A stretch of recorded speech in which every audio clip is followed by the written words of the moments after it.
Bismillahirrahmanirrahim. Assalamualaikum warahmatullahi wabarakatuh. Alhamdulillahilladzi hadana li hadza wa ma kunna linahtadiya laula an hadanallah. Asyhadu an la ilaha illallah wahdahu la syarikalah wa asyhadu anna Muhammadan abduhu wa rasuluh. Allahumma shalli wa sallim wa barik ala Muhammad wa ala alihi wa sahbihi ajma'in, amma ba'du. Saya ucapkan selamat datang kepada para siswa baru di SMK Muhammadiyah 1 Pemalang. Saat ini kita sedang berada di masa pandemi. Sampai hari ini tercatat secara nasional ada 2.567.000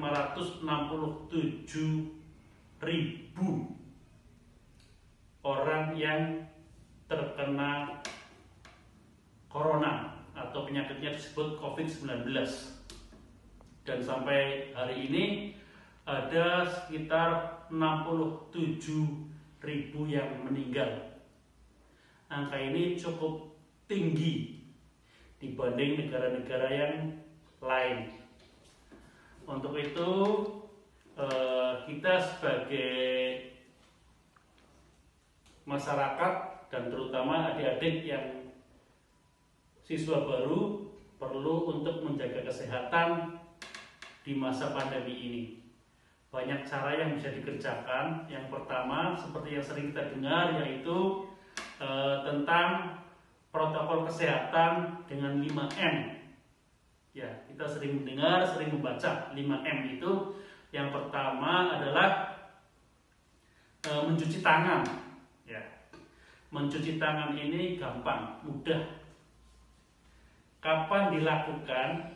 Nah, mencuci tangan ini dilakukan sebelum makan, setelah makan, sehabis aktivitas apapun. Misalkan kita habis dari toko atau habis dari silaturahmi ke tempat teman, maka kita dianjurkan untuk cuci tangan. Waktunya berapa? Cukup 20 detik. Kalau mau sempurna, cuci tangan dengan 6 langkah. Ya, ini sering kita lakukan kalau di rumah sakit. Tapi masyarakat umum kalau mau mengerjakan, termasuk adik-adik siswa baru, kalau mau mengerjakan juga lebih bagus lagi. Ada 6 langkah dalam cuci tangan. Yang pertama, mencuci tangan tentunya dengan sabun atau dengan hand sanitizer. Hand sanitizer itu seperti ini yang mengandung alkohol. Ya. Caranya hand sanitizer atau sabun dibasuh ke punggung tangan. Kemudian yang pertama yang dibersihkan adalah telapaknya. Langkah pertama telapaknya. Kemudian langkah kedua jari-jari dari punggung tangan. Yang ketiga, sela-sela jari tapi tangan saling berhadapan. Yang keempat, jari-jari saling berhadapan dan saling mengunci. Nah, kemudian yang kelima, ibu jarinya. Nah, dan yang terakhir, yang keenam, ujung-ujung dari jari. Nah, ini kalau mau sempurna cara mencuci tangan dengan 6 langkah. Kemudian M yang kedua adalah memakai masker. Ya. Bagi adik-adik masyarakat biasa bisa menggunakan masker kain saja. Ya, masker kain masih diperbolehkan. Tapi yang lebih bagus adalah masker bedah seperti yang saya pakai ini. Ini contohnya. Kalau sekarang di para tenaga medis biasanya memakai masker double. Yang dalam adalah masker bedah, yang bagian luar masker kain. Nah, seperti ini. Ini yang lebih dianjurkan lagi. Masyarakat umum pun boleh pakai seperti ini. Ya, termasuk adik-adik belajar baru di SMK Muhammadiyah 1 Pemalang. Kemudian yang ketiga adalah menjaga jarak. Ya. menjaga jarak dengan terutama orang yang sakit atau yang diindikasikan sakit. Kita kan paham saudara, kita teman kita yang sedang sakit, ya kita jaga jaraknya. Dan dengan orang lain pun kita tetap jaga jarak. Ya, apalagi orang yang tidak satu rumah, ya. Karena kita khawatir, kita tidak tahu bahwa orang yang lain itu kemudian dia adalah OTG, orang tanpa gejala, yang sebetulnya di dalam tubuhnya ada virus coronanya, tapi tanpa gejala. Nah, kalau kita terlalu dekat, maka kita bisa terkena virus corona. Karena virus corona ini bisa menyebar secara droplet. Droplet itu percikan dari ludah yang dikeluarkan dari mulut kita ketika batuk atau ketika bicara, ya. Dan percikan ini bisa mengenai kalau jarak kita kurang dari 2 meter. Makanya jaga jarak itu 2 meter, ya, minimal 2 meter. Lebih jauh lebih bagus lagi, ya. Kemudian M yang keempat adalah menjauhi kerumunan, ya. Kalau ada kerumunan apapun, ya, misalkan ada orang baru banyak, ada orang yang nongkrong, nggak usah didekati. Kita sedang di masa pandemi, makanya jauhilah kerumunan, tidak usah ikut-ikutan kerumunan, ya, karena bisa jadi satu di antara mereka yang sedang berkerumun ini ada yang sedang terinfeksi virus corona, dan ini berbahaya karena bisa menularkan kepada kita. Kemudian M yang kelima adalah mengurangi mobilitas, artinya bepergian, pergi-pergi yang dipandang tidak terlalu penting, tidak usah dilakukan terlebih dahulu. Kita tunda dulu sampai masa pandemi ini selesai, ya. Kemudian adik-adik yang saya cintai, yang saya banggakan, setelah 3M ini, yang kedua kita bisa menjaga kesehatan dengan cara makan dengan gizi yang seimbang, ya. Gizi seimbang ini artinya semua bahan yang ada di dalam makanan yang dibutuhkan oleh tubuh kita ada, seperti karbohidrat ada, proteinnya ada, ya, lemaknya ada, ya, dan lain-lain, vitamin, mineralnya ada, ya. Artinya tidak kemudian makan selalu mie, nah itu kurang bagus juga, ya. Makan itu ya ada proteinnya, misalkan ada dagingnya atau telur, tapi karbohidratnya juga tetap ada. Kemudian sayur, buah-buahan tetap kita konsumsi, sehingga asupan gizi yang masuk ke dalam tubuh kita menjadi seimbang, ya. Asupan gizi yang seimbang ini akan menjadikan imunitas kita menjadi bagus. Kalau imunitas kita bagus, maka virus yang masuk ke dalam tubuh kita akan tertolak. Atau kalaupun ada yang masuk ke tubuh kita, maka tidak bisa berkembang virus-virus tersebut. Yang ketiga adalah dengan mengkonsumsi vitamin C. Silahkan adik-adik cari vitamin C, mereknya apa saja, di pasaran banyak, di apotek banyak, ya.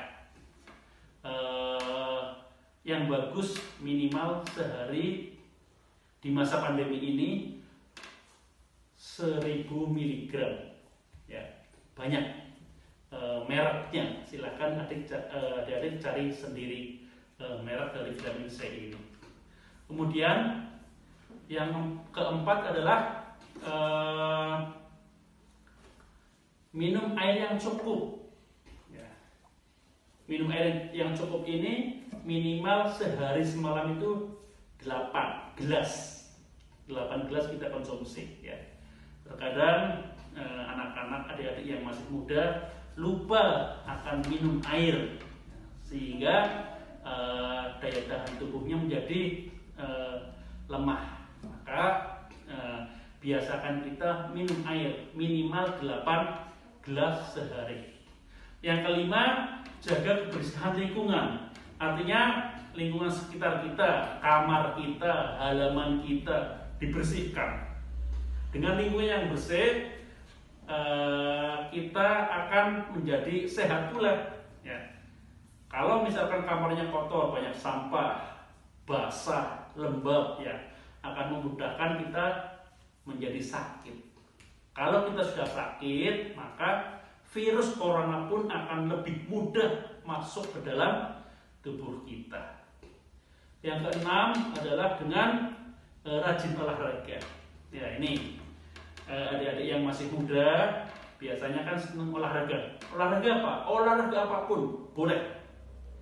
Olahraga ini dianjurkan minimal sehari 30 menit.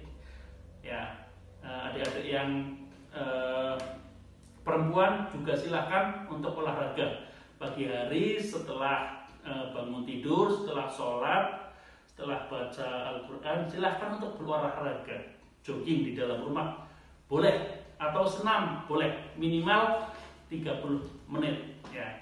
Kalau kita sering olahraga, rajin olahraga, insya Allah tubuh kita juga menjadi kuat sehingga tidak mudah terkena virus corona. Kemudian yang ketujuh, ini berjemur ya. Silahkan berjemur sekitar jam 8 pagi. Lamanya berapa? Ya cukup antara 15 sampai 30 menit. Ya. Dengan berjemur tubuh menjadi sehat dan vitamin D yang ada di dalam tubuh menjadi aktif. Ya, vitamin D ini salah satu unsur yang akan meningkatkan imunitas kita, yang akan meningkatkan kekebalan tubuh yang ada di dalam badan kita. Kemudian yang ke-8, hindari menyentuh bagian muka. Ya. Walaupun kita sudah cuci tangan, tapi tetap hindari memegang bagian wajah. Kenapa? Karena bisa jadi di meja ini ada orang yang bersin, yang ada virusnya, kemudian tangan kita pegang. Lalu ketika kita mengusap wajah, mengusap bagian hidung, bagian mulut, virus ini akan menempel di depan mulut atau di depan hidung kita, kemudian bisa terhirup ke dalam, yang mengakibatkan virus ini akan menularkan ke dalam saluran nafas kita. Ya. Kemudian yang ke-9 adalah jangan merokok. Ini ya, terutama adik-adik yang laki-laki. Ya, jangan merokok. Karena merokok itu tidak ada gunanya. Ya. Pada orang yang perokok, virus ini akan lebih mudah menyerang. Kenapa? Karena perokok ini daya tahan tubuhnya juga turun. Kemudian paru-parunya juga akan rusak oleh nikotin yang masuk ke dalam paru-paru. Nah, paru-paru yang rusak ini juga akan mengakibatkan virus lebih mudah menyerang di dalam paru-paru, virus corona. Ya. Kemudian termasuk alkohol. Ya. Adik-adik ya tolong jangan sampai mengkonsumsi alkohol, apalagi narkoba. Ya. Rokok hindari, alkohol hindari, apalagi narkoba. Ya. Kemudian yang ke-10, kurangi makanan atau minuman yang mengandung gula, yang manis-manis hindari. Ya. Walaupun kita masih agak muda, ya, tetap jangan terlalu banyak minum yang mengandung gula. Ya, karena gula ini sebetulnya kurang bagus di dalam tubuh kita. Gula tetap diperlukan sebagai zat tenaga, ya, tapi jangan terlalu banyak, jangan terlalu sering minum yang manis. Kemudian yang ke-11, berpikir positif. Selalu berpikir positif, positive thinking. Kalau ada sesuatu masalah, berpikir positif bahwa pasti akan bisa dikerjakan. Kita selalu berpikir bahwa badai ini, pandemi ini pasti akan berakhir. Makanya tetap siapkan jiwa kita, fisik kita untuk bisa melampaui, untuk bisa melewati pandemi COVID-19 ini. Ya. Dengan berpikir positif, insya Allah nanti stres kita juga akan hilang. Ya. Makanya tetap juga kelola stres. Dengan cara seperti apa? Yang pertama batasi penggunaan sosial media seperti HP. Ya, batasi, jangan terlalu sering. Sosial media memang perlu, penting untuk mencari informasi, untuk berteman, tapi jangan terlalu sering, jangan terlalu lama. Batasi penggunaan sosial media ini. Kemudian yang kedua, sibukkan dengan aktivitas yang positif seperti membaca buku, membaca Al-Quran, ya. Sibukkan dengan kegiatan-kegiatan termasuk tadi olahraga. Kemudian termasuk untuk mengelola stres ini tetap berinteraksi sosial dengan masyarakat, walaupun tadi dengan jaga jarak. Oke. Yang ke-12, nah ini adik-adik, tidurlah yang cukup. Nah, bagi adik-adik yang masih muda dibutuhkan waktu tidur 6-9 jam. Ya, kalau adik-adik mau tidur, misalkan tidur jam 9, ketika bangun jam 4 pagi, maka sudah cukup tidurnya. Maka adik-adik nggak usah begadang lah, tidurnya ketika sudah sholat isya dan tidak ada pekerjaan yang sangat penting, segerakan tidur. Insya Allah kalau tidur kita cukup, maka imunitas di dalam tubuh kita juga naik. Nah, seperti yang dari tadi saya katakan, kalau imunitas kita naik, maka virus juga akan sulit berkembang di dalam tubuh kita. Kemudian yang ke-13, dekatkan diri kepada Allah. Ya, tetap kita beribadah kepada Allah, rajin mengerjakan sholat, rajin membaca Al-Quran, dekatkan diri kepada Yang Maha Kuasa. Karena segala sesuatu adalah dari Allah. Virus ini pun dari Allah, dan Allah akan menghilangkan atas kehendak Allah pula. Maka dekatkanlah diri kita kepada Allah. Ya, kita tidak tahu apakah kita nanti akan terkena atau tidak. Makanya dekatkanlah, mohon pertolongan kepada Allah Subhanahu wa taala. Kemudian yang ke-14, yang terakhir ini nanti apabila vaksin diberikan kepada anak-anak, terutama anak-anak seusia SMA, silahkan ikuti vaksinasi ini, karena vaksin adalah salah satu ikhtiar kita untuk menghindarkan diri dari virus corona. Ya, mudah-mudahan nanti vaksin bisa dikerjakan kepada anak-anak usia SMA. Ini saja dari saya. Tetap jaga kesehatan, tetap terutama jaga protokol kesehatan. Sekian. Wassalamualaikum warahmatullahi wabarakatuh.